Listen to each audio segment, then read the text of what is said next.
37. Ou pensa em genealogia só quando vai jogar lá o Mezuzá, aquele jogo sobre a Bíblia, que é um jogo muito bom, que a gente deve jogar, mas a gente lembra nesses momentos. Mas não é assim. Toda a Bíblia, toda a Escritura é inspirada por Deus. Tudo é importante, tudo é fundamental para nosso conhecimento sobre o Senhor.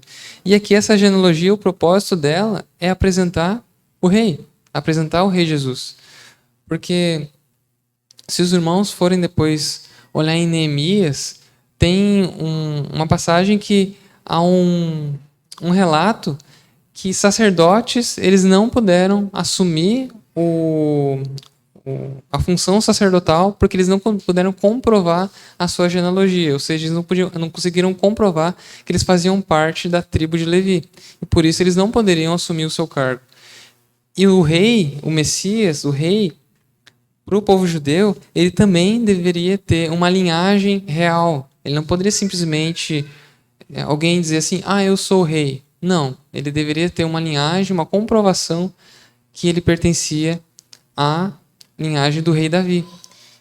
E também, aqui, Mateus propositadamente coloca a genealogia até Abraão, que é o pai da fé. E tudo isso para mostrar que Jesus sim é o rei e ele sim é importante. Tanto que no capítulo 1 e capítulo 2 mostra sobre o nascimento daquele rei, que foi humilde, sim, porque era um rei diferente, um rei não como as nações esperam, um rei simplesmente terreno, mas um rei eterno, um rei que era esperado há muito tempo. E esse rei foi honrado por quem? Pelos magos, que a Bíblia não diz que eram 3 e nem diz que eram reis, simplesmente magos, que eram estudiosos, que vieram de um lugar muito distante para honrar o rei que vinha.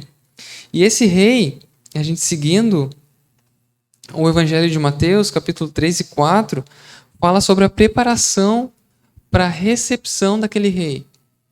O rei vinha e vinha um arauto, alguém que vinha anunciar: o rei está chegando, o rei está chegando, como se fazia antigamente.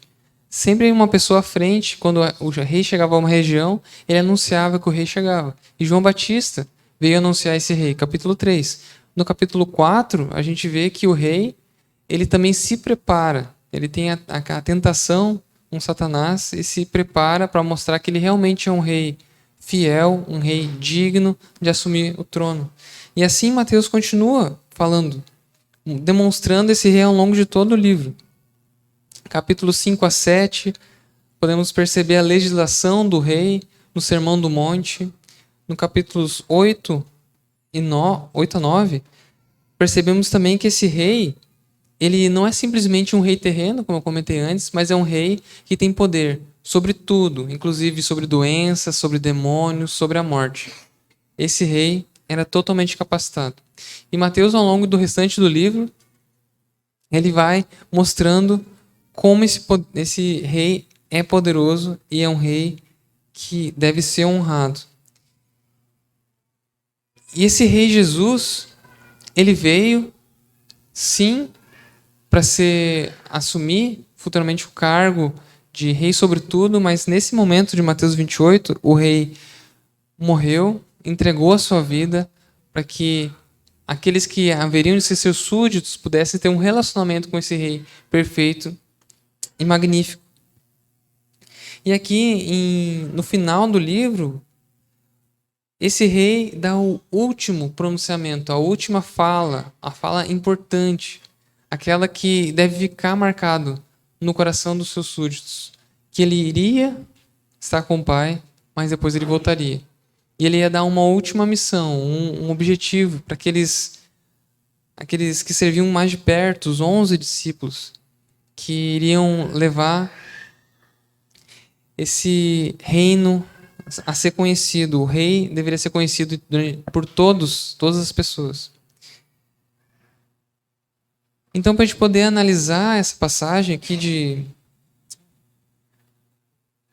de Mateus 28, 16 a 20, eu dividi sobre 4 aspectos, que são os todos, os pás ou panta, quando a gente vê no texto grego. O primeiro todo é toda autoridade, todas as nações, todos os ensinamentos, todos os dias. E que a gente possa ver também com aplicações para nossas vidas. Não foi simplesmente para os discípulos.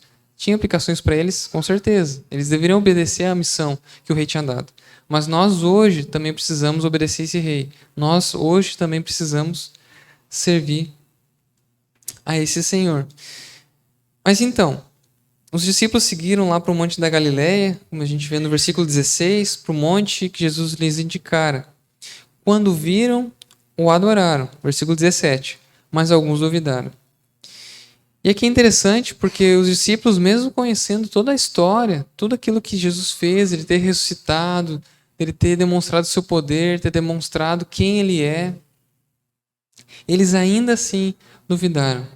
E o Senhor Jesus, percebendo isso, ele falou aquelas frases, ele se aproximou deles quando eles tiveram o seu medo e disse a eles: foi-me dada toda a autoridade nos céus e na terra. Jesus estava preparando o coração deles, porque ele simplesmente não queria dar uma ordem sem eles saberem a capacidade, o poder, a autoridade que eles teriam por causa, não deles mesmos, mas por causa do Mestre, do Rei Jesus. E quando Jesus disse isso, foi-me dada toda a autoridade nos céus e na terra, é sempre interessante a gente pensar que muitas vezes, quando vemos uma expressão no Novo Testamento, ela pode remeter ou fazer lembrar a alusão a algo que foi dito muito atrás. E essa passagem, essa expressão que Jesus falou, ela lembra muito sobre Daniel, capítulo 7, 13 e 14. Eu queria abrir com os irmãos, rapidamente lá, em Daniel, o último dos profetas maiores. Se você chegar em Salmos, você só ia avançar ali para frente, chegar em Isaías, Jeremias, Ezequiel, e passando. E no final, na verdade no meio, Daniel capítulo 7, 13 e 14, nós percebemos o que Jesus está trazendo à mente dos discípulos, os 11 que estavam acompanhando Jesus. E é muito importante a gente lembrar que ao longo de todo o ministério de Jesus, ele sempre fazia várias alusões a Daniel. Filho do homem, sou filho do homem.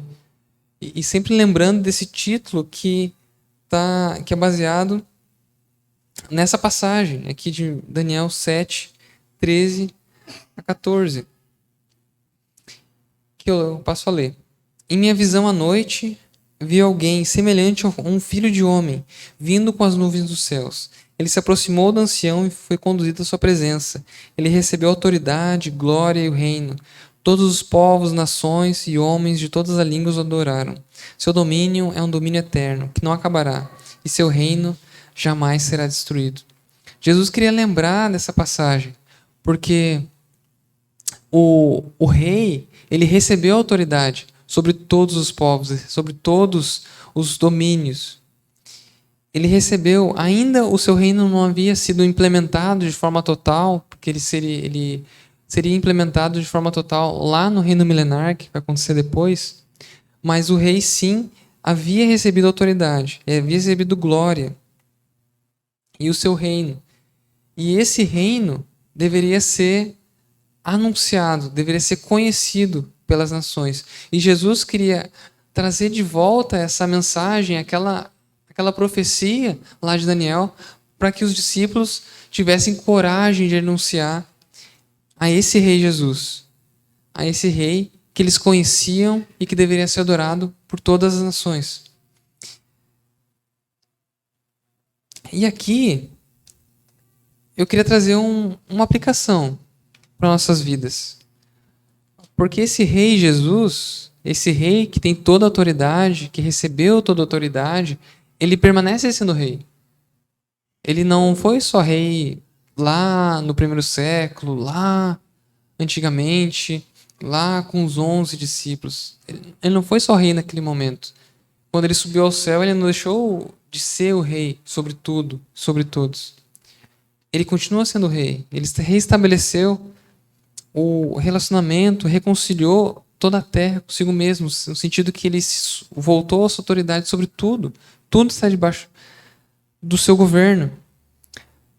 E ele tem cumprido a sua vontade, que é boa, agradável e perfeita, como a gente vê em Romanos 12, 1 a 2. Mas a pergunta que eu faço, se esse rei continua sendo rei, ele continua governando sobre tudo, a sua vontade não deixou de ser feita, realizada, por que nós tememos? Por que tememos o futuro? Por que ficamos pensando assim, o que vai acontecer no futuro? Eu não sei. Por que nós tememos o nosso dia de amanhã? Muitas vezes desconfiamos do Senhor. O Senhor continua sendo rei. A sua vontade é perfeita, a sua vontade é boa e agradável com nossas vidas. Se temos um relacionamento com o Senhor, podemos, assim como a irmã Madalena trouxe o versículo de Salmo 91, 1 e 2, eu também tinha separado aqui, interessante que o Guilherme também trouxe durante o momento de louvor, de cânticos. Aquele que habita no abrigo do Altíssimo descansa à sombra do Todo-Poderoso. Pode dizer ao Senhor, Tu és meu refúgio e a minha fortaleza, o meu Deus em quem confio. Se o Senhor Jesus é rei, se o Senhor Jesus continua sendo soberano, não há por que temer. Ele continua sendo o nosso cuidador, continua sendo o nosso ajudador. Ele continua sendo o Todo-Poderoso. Ele é o Todo-Poderoso. E com essa percepção, nós podemos ver que os nossos problemas, eles diminuem, as nossas dificuldades, elas diminuem. Por quê? Porque tudo isso faz parte do plano, faz parte da vontade do Senhor. Ele é rei e podemos descansar à sua sombra. Ele é o nosso refúgio, é a nossa fortaleza. E é o Deus em quem nós devemos confiar também. Porque podemos falar que confiamos em Deus e as nossas atitudes demonstram o quê? Que confiamos em Deus? Não. Que confiamos nas pessoas ao redor, que confiamos... se aquela situação se resolver, aí sim minha vida vai ser boa. Aí sim os meus problemas vão estar resolvidos, aí sim que eu vou ter uma vida feliz, vou ter uma vida que vai ter propósito. Mas não é isso. Em meio às nossas dificuldades, em meio a tudo isso, o Senhor ainda é Senhor e podemos descansar nele, porque Ele trabalha no nosso coração em meio a essas questões. Ele continua sendo rei, Ele continua sendo soberano. E uma outra aplicação que a gente pode fazer simplesmente da lembrança que Jesus tem toda a autoridade nos céus e na terra, e lembrando que Ele é todo-poderoso, todo o poder está nas mãos dEle. Uma outra aplicação que podemos fazer para a nossa vida é: será que as pessoas ao nosso redor reconhecem que o nosso Deus é o Deus Todo-Poderoso?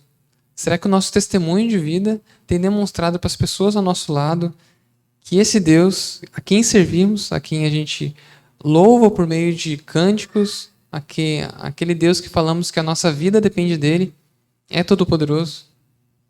Será que as pessoas ao nosso redor entendem isso por nosso testemunho? É verdade isso? Será que reconhecemos que toda a autoridade foi dada a Cristo Jesus nos céus e na terra? Será que na nossa vida, quem é todo-poderoso? O nosso Deus ou os nossos problemas, as nossas dificuldades, aquilo que ainda precisamos resolver? É algo que devemos pensar, irmãos. Mas, em meio a isso, o meu conselho, a minha exortação é a gente olhar para a palavra de Deus e poder buscar no Deus Todo-Poderoso, que nos ama, que nos conhece, que tem toda a autoridade, o cuidado que a palavra de Deus ensina que temos por meio dele. Lá em Hebreus, também interessantemente, um versículo logo em seguida que o Guilherme nos trouxe, Hebreus 4, versículo 14.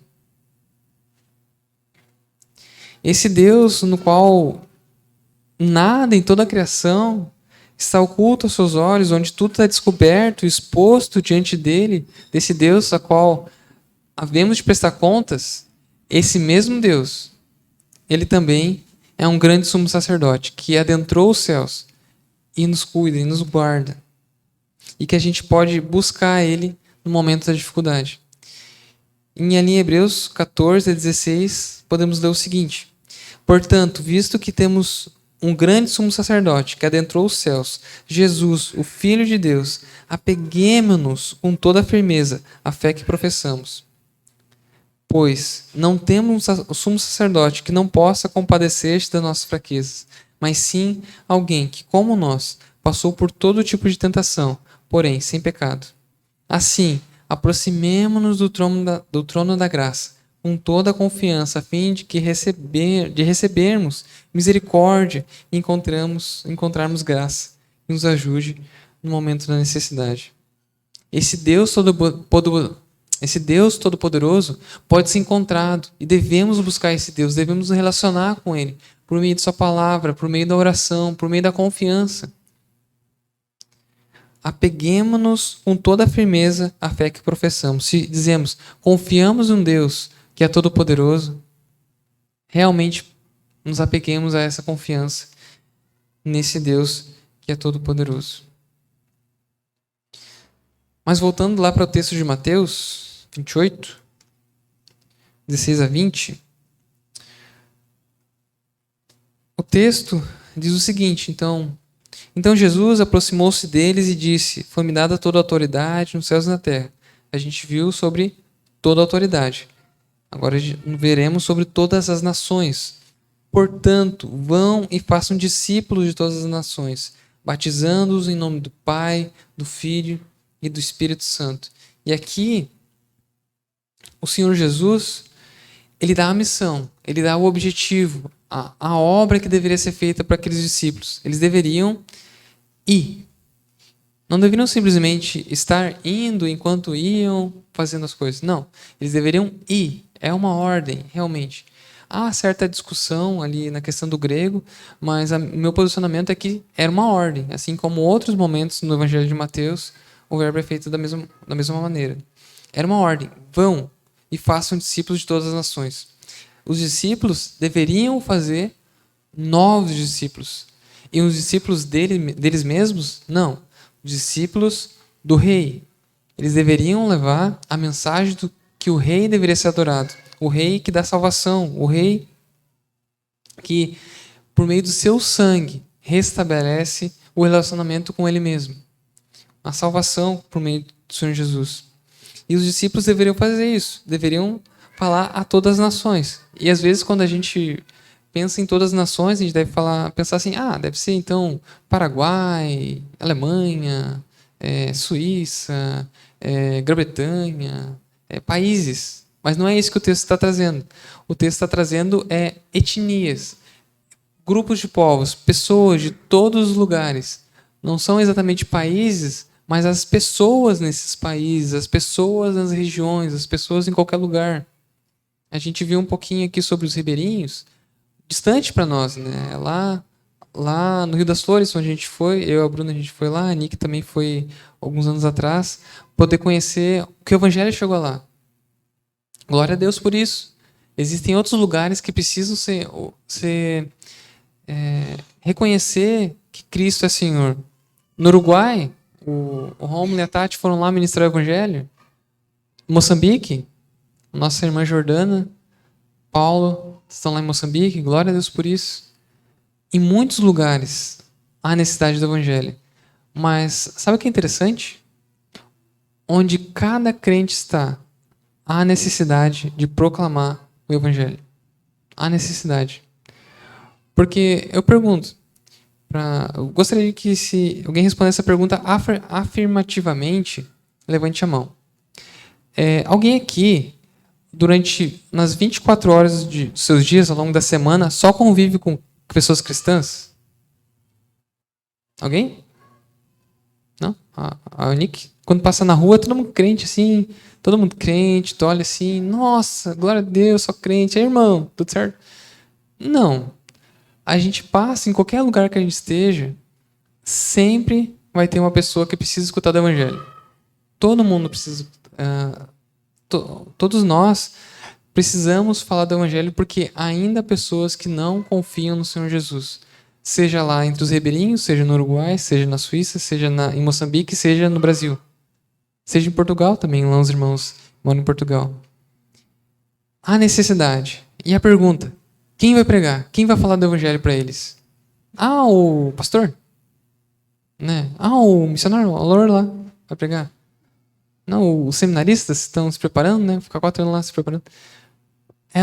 Todos nós devemos pregar o evangelho. Todos nós.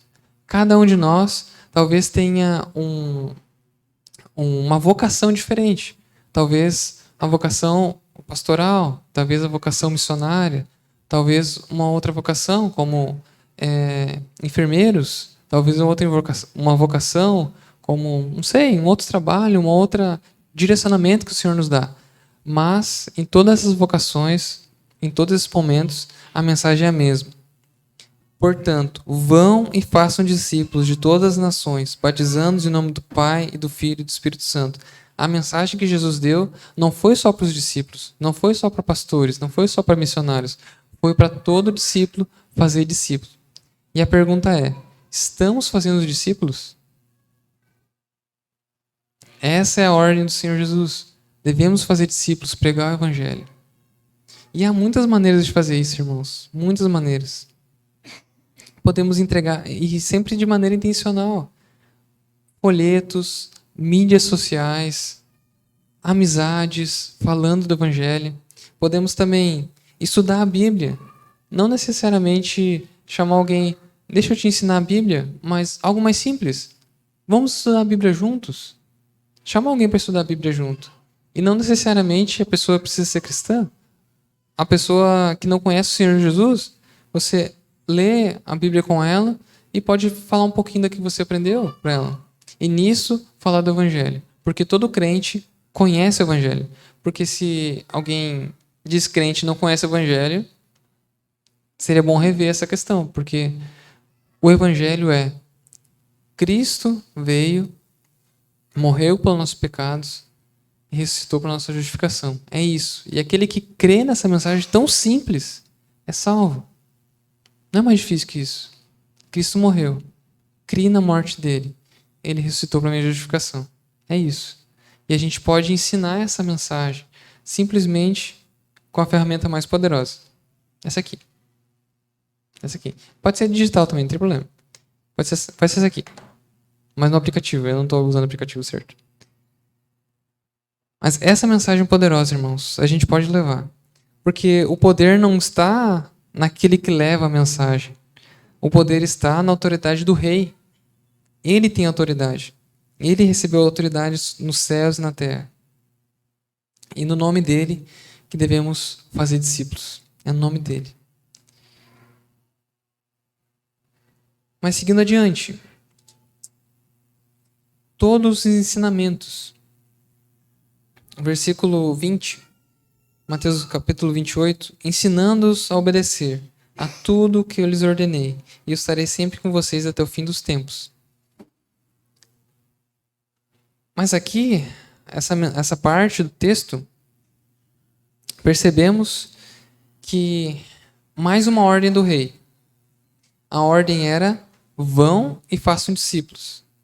Façam isso intencionalmente, vocês devem fazer isso. É a minha missão que eu dou para vocês. É a ordem.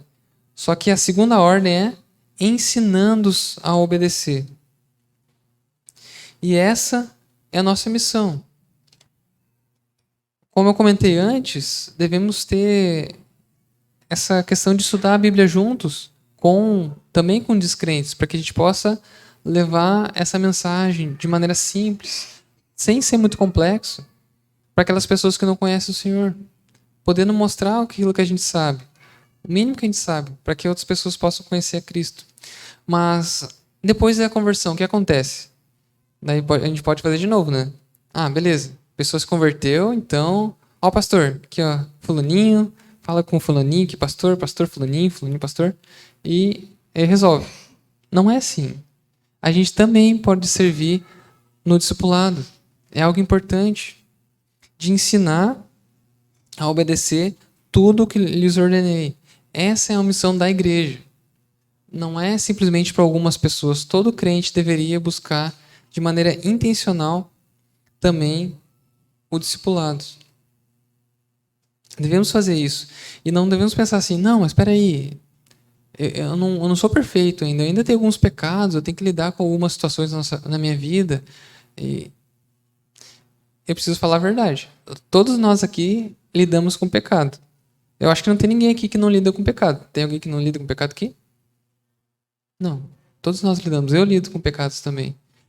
A gente não deve colocar o discipulado uma desculpa que não podemos fazer por causa do nosso pecado.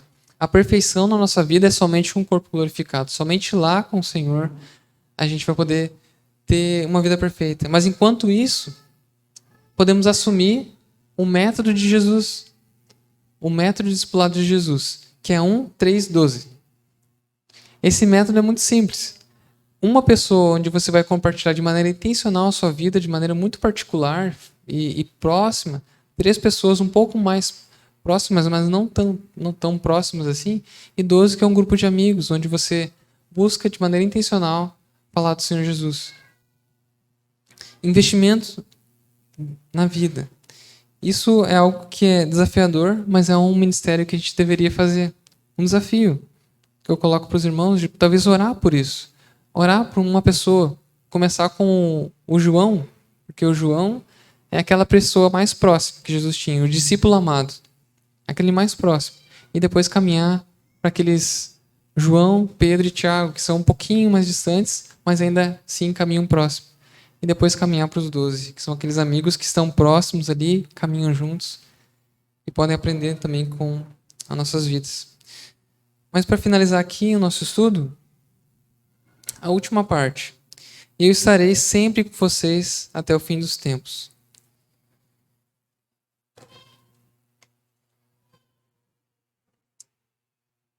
E essa última parte do versículo, última parte do livro de Mateus, se você ler depois de até fim dos tempos, não tem mais nada, porque aqui era o final do livro. Era aqui que Mateus queria encerrar a mensagem dele. E é aqui que eu quero encerrar também a minha mensagem. O Senhor Jesus vai estar conosco até o fim dos tempos. Ele está conosco, Ele nos guarda, Ele nos cuida. Ele não nos abandona nunca, jamais nos deixará. O livro de Hebreus fala isso. E eu pergunto, quantos dias será que Jesus nos deixou sós ao longo de toda a nossa vida? Toda a nossa vida cristã. Quantos dias será que Ele nos deixou? Sem nenhum amparo, sem nenhum cuidado, sem direcionamento, sem estar conosco. Nenhum dia. Nenhum dia. Todos os dias Ele estava conosco. Todos os dias Ele cuidava de nós. E o que devemos fazer? Até que o rei volte, até que o rei busque sua igreja, é sermos encontrados fiéis, buscarmos realmente amar o Senhor. E o meu desejo é que os irmãos façam isso e que também, aonde nós estejamos, quando eu e o Bruno for parar também, a gente possa ser fiel lá no norte. Vamos orar? Senhor, muito obrigado, Deus, pela tua graça. Muito obrigado porque o Senhor é rei, governa sobre tudo, sobre todos e ordenou uma mensagem tão importante da pregação do Evangelho. Nos ajude, Senhor. Somos tão pequenos, tão necessitados da tua compaixão. E eu te peço, Deus, que abençoe a cada um de nós, que sejamos encontrados fiéis pelo Senhor. Que tenhamos coragem, Senhor, de poder pregar o Evangelho. Muitas vezes nós temos medo. Muitas vezes desconfiamos do Senhor. Mas nos ajude, Deus. Te clamo para que o Senhor ajude a mim, ajude meus irmãos a poder proclamar esse Evangelho de salvação, que tem salvado a muitos. E o Senhor pode nos usar a salvar mais eleitos para o Senhor. Eu te peço por isso, nos ajuda, Senhor, a amar a Ti, amar a Tua missão. Que possamos realmente escutar aquela célebre frase, que fomos encontrados fiéis. Bom servo fiel. possamos escutar essa frase, Senhor. Nos ajuda. Em Cristo Jesus que eu te peço, Deus. Amém.